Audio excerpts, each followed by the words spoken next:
s'intéresser à des applications diverses. Et la première va être présentée par l'unité Mozart. Donc Mazume Taguipou, on va nous présenter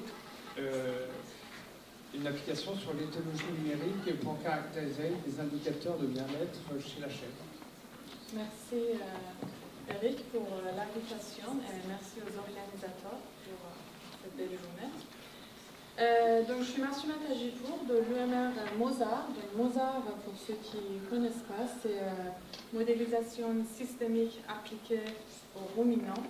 Donc, on est placé sur plateau sacré dans le nouveau bâtiment AgroParisTech et nous avons une installation expérimentale à Grignon. Donc, là, c'est des chèvres de Grignon. Donc, je vais vous parler aujourd'hui de l'éthologie numérique pour exploration des indicateurs de bien-être chez la chèvre. Donc, éthologie numérique, je vous dis juste pourquoi Eric m'a invité. Il a vu ma présentation à Zurich. Donc, ça durait 10 minutes, mais c'était juste sur les résultats. Moi, je vais commencer par vous parler d'abord de ce que c'est l'éthologie numérique avant de passer aux résultats. Donc, ça va être un peu plus long, mais je vous ai dit de me faire un signe 2 minutes avant les 10 minutes. Donc, éthologie numérique, c'est un domaine qui est assez récent chez les animaux. Ça fait très longtemps que ça existe pour l'humain, mais l'étude de comportement chez l'animal, en utilisation de la technologie, c'est assez récent et c'est grâce à l'arrivée de ce qu'on appelle élevage de précision, l'utilisation des capteurs chez les animaux, qui a été initialement utilisé pour améliorer la performance des animaux, mais petit à petit, les scientifiques se sont dit qu'on pourrait utiliser ces capteurs pour aussi améliorer le bien-être des animaux, et la porte d'entrée pour l'étude de bien-être, c'est le comportement. Parce que contrairement aux humains, les animaux ne parlent pas. Donc l'éthologie numérique, c'est un domaine qui est extrêmement interdisciplinaire. Ça demande la nouvelle technologie, ça demande l'utilisation des modèles mathématiques et beaucoup d'ingénierie. Donc là, je vous ai mis là les photos de l'organisation qu'on avait pour l'utilisation des capteurs chez les chèvres à la chèvrerie de Mozart et les définitions, mais les deux définitions sont très proches, un d'il y a 10 ans et l'autre d'il y a quelques années, qui l'introduit comme un domaine qui est extrêmement interdisciplinaire. Donc, avant d'aller sur les résultats concrètement, je voudrais quand même vous montrer que l'utilisation de l'IA, vous allez voir l'utilisation ici, mais aussi la complexité de la mise en place et de l'utilisation de la nouvelle technologie. Parce que chaque chose existe, la technologie existe, les méthodes existent, l'ingénierie existe, mais alors mettre tout ça ensemble dans un nouveau contexte, c'est pas évident. Donc, j'y passe rapidement, mais j'aimerais quand même que vous voyez ça. Donc, tout ça, alors, la mise en place de l'éthologie numérique dans mon unité est devenue possible grâce au projet Waitforce. Waitforce, c'est un projet flagship de POPR agroécologie et numérique qui nous a donné suffisamment de financement pour avoir les matériels et les ressources humaines nécessaires pour avancer dans ce domaine.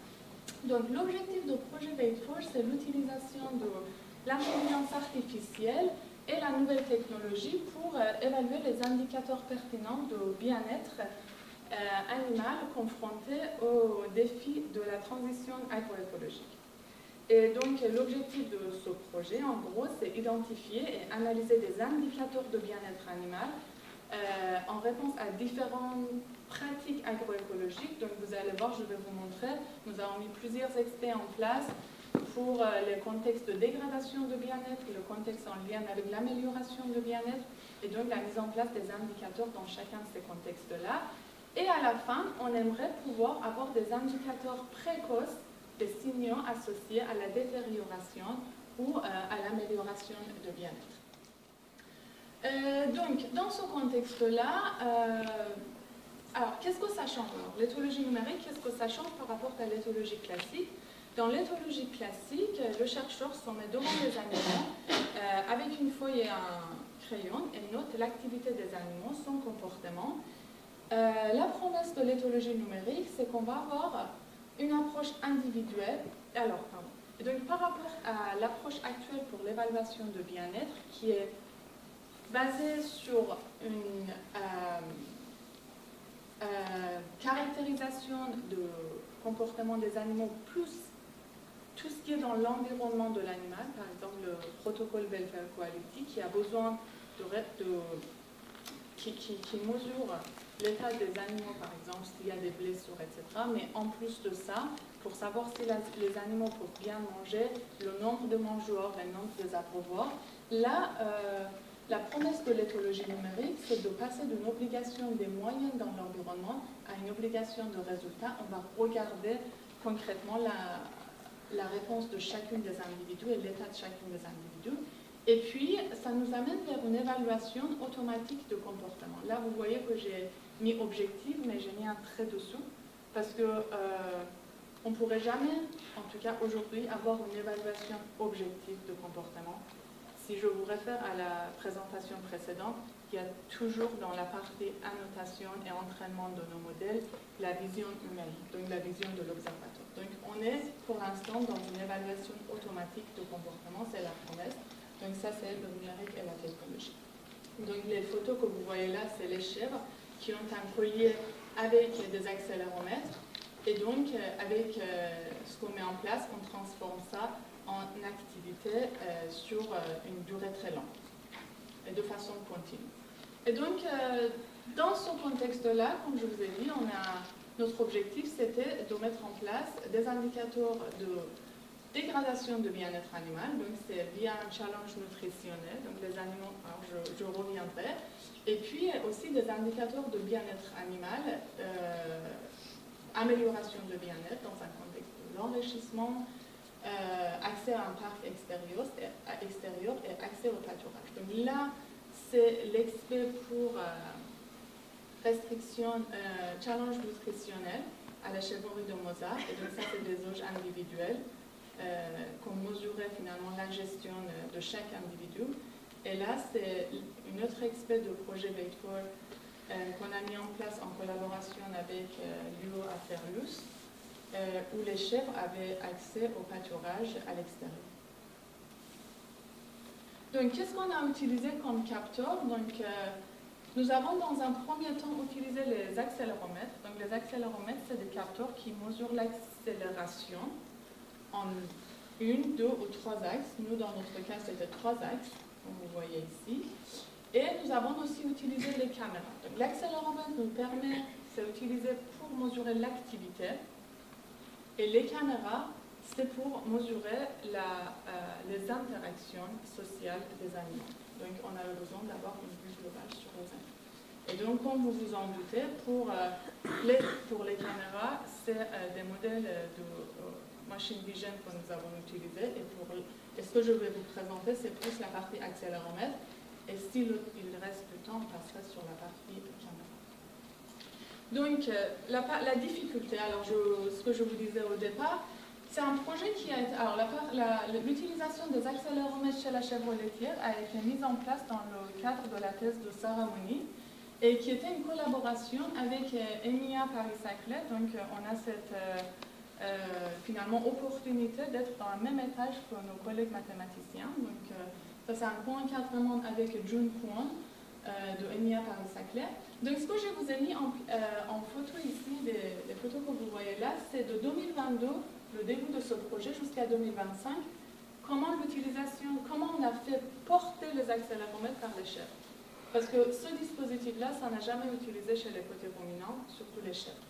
Donc, en 2022, Sarah était en stage avec un scotch électricien. On a collé les accéléromètres à l'oreille des chèvres, sauf que l'accéléromètre était très lourd et la chèvre ne le supportait pas plus qu'une semaine. Et l'accéléromètre, à l'époque, avait une capacité de batterie de 30 heures. Donc, il fallait le changer tous les jours. En 2023, on a mis en place une collab avec une boîte privée qui développait les accéléromètres, mais alors là, les accéléromètres étaient très grands. Donc, on ne pouvait pas le mettre à l'oreille. On les a collés au collier d'élevage, et donc on les a mis autour de cou, sauf qu'au bout d'un moment, au bout d'une semaine, ça commençait à faire des croûtes autour des coups, parce que c'était très collé, donc les chèvres ne le supportaient toujours pas. Donc, c'était une semaine max. En 2024, on a mis une collab en place avec Pépinière numérique de INRAE Versailles pour développer un dispositif de portage à l'oreille, parce que là, les accéléromètres étaient plus petits, mais pareil, au bout de 15 jours, ça a commencé à faire des infections. Donc c'était pas très beau à voir. Et la dernière version qui marche très bien, c'est en 2025, l'expert à faire juste ce que je vous ai montré. C'est des colliers qu'on a développés en collab avec Cathy Sikpa de INRAE et qui vont autour du cou des chèvres. Et donc là, ça supportait 3 mois autour du cou des chèvres, que ce soit les accéléromètres ou les colliers. La seule chose, c'est que les chèvres mangent les accéléromètres et les colliers. Donc on s'est retrouvés là les premières 2 heures avec tous les colliers qui étaient cassés. Donc on a dû changer le matériel avec l'impression 3D pour que les chèvres ne puissent pas les mâcher. Donc ça, c'est un projet qui est toujours en développement, mais pour l'instant, pour qu'il n'y ait pas de risque, on met un bande médical autour des boîtiers, malgré tout. Donc, pour vous dire que voilà, c'est là où je voulais quand même attirer votre attention. Quand on demande des financements pour les projets, il faudrait aussi prendre tout ça en compte. Donc, après, dans le cadre de ces tests, ce qui a été fait, c'est qu'on a développé un pipeline, alors je l'appelle un pipeline et pas un algorithme, de l'analyse des données accéléromètres. Ce que vous voyez ici, c'est les données sorties de l'accéléromètre. Là, c'est qu'une journée, parce que les sorties, c'est des données à 25 Hz. Ça veut dire qu'on a 25 données en 3 dimensions chaque seconde. Donc, une journée, ça nous donne ça, mais imaginez ça sur 3 mois. Et donc, ce pipeline, ce qu'il fait, c'est qu'il prend ces données-là et les transforme en données d'activité. Donc là, ce que vous voyez, c'est l'activité de la position debout en heures par minute d'une chèvre, de plusieurs chèvres, pardon. Et donc, tous les détails sont dans le papier de Sarah, mais je vous montre quand même un peu à quoi ça ressemble ce pipeline, et aussi Sarah et June. Donc, Sarah qui est en thèse avec nous et qui soutient sa thèse le 16 décembre, si vous êtes intéressé, et June qui est experte en machine learning et qui a co-supervisé la partie machine learning. Donc, à quoi ça ressemble ce pipeline qui s'appelle Act for Behave? Alors, on retrouve finalement ce qu'on a vu dans la présentation précédente. On a des données d'accéléromètre, des données brutes, et en fonction de l'activité qu'on cherche, on fait les annotations. Et c'est là où il y a l'observation par humain. Donc, nous, ce qui nous intéressait au départ, c'était activité de coucher, debout, rumination et mange. Donc, c'était ces activités-là qui nous intéressaient au départ. Et donc, on a annoté un certain heures de plusieurs chèvres pour ces activités-là. On a entraîné un modèle de machine learning. Et donc, ça nous a permis d'avoir des modèles pour chacune de ces activités. La particularité de ce pipeline, c'est qu'on a une sorte de... Alors, on l'appelle l'analyse de sensibilité. C'est-à-dire qu'on fait des prédictions des activités sur les intervalles de temps. Là, par exemple, pour la position debout, c'est toutes les 60 secondes. Mais alors, cet intervalle de temps peut varier d'une activité à l'autre. Et en plus, il faudrait se décider pour cet intervalle de temps. Parce que nos données, contrairement aux données génétiques, c'est des données time series, c'est des données continues. Donc, ce qu'on fait, c'est, dans cette partie de pipeline qu'on appelle pré-processing des données, on propose à l'utilisateur de choisir ces intervalles de temps. Donc, et le modèle va faire le calcul des scores pour les différents intervalles de temps et va choisir le meilleur intervalle de temps pour la prédiction pour cette activité-là. On fait les différents tests pour les filtres passe-haut et passe-bas et en plus, on modifie par rapport à l'orientation potentielle des capteurs. Donc voilà. Ça, je vais passer parce qu'il nous reste 2 minutes, mais ça, c'est les scores qu'on a pour rumination, mange et position couchée qui marchent très bien. Et je voudrais quand même vous montrer à quoi ça ressemble du coup les sorties. Donc là, vous avez sur quelques jours, pour plusieurs chèvres, l'activité rumination. Et c'est là qui nous rassure par rapport à nos prédictions, c'est qu'on trouve cette cyclicité des résultats. Et c'est ce qu'on attend par rapport au contexte d'élevage. Les chèvres mangent 2 fois par jour et on l'a ici et ici. On les retrouve. Ça, c'est la position couchée et ça, c'est tête dans l'auge. Donc, c'est tout à fait cohérent avec ce qu'on attendait. Et donc, je ne vais pas aller dans le détail des résultats. Je vais passer rapidement. Si vous êtes intéressé, dans le papier, on a aussi finalement l'impact on a analysé l'impact de challenge sur l'activité des chefs et on présente une méthode pour quantifier la réponse individuelle des chefs. Donc je vais aller jusqu'à la dernière diapo, excusez-moi.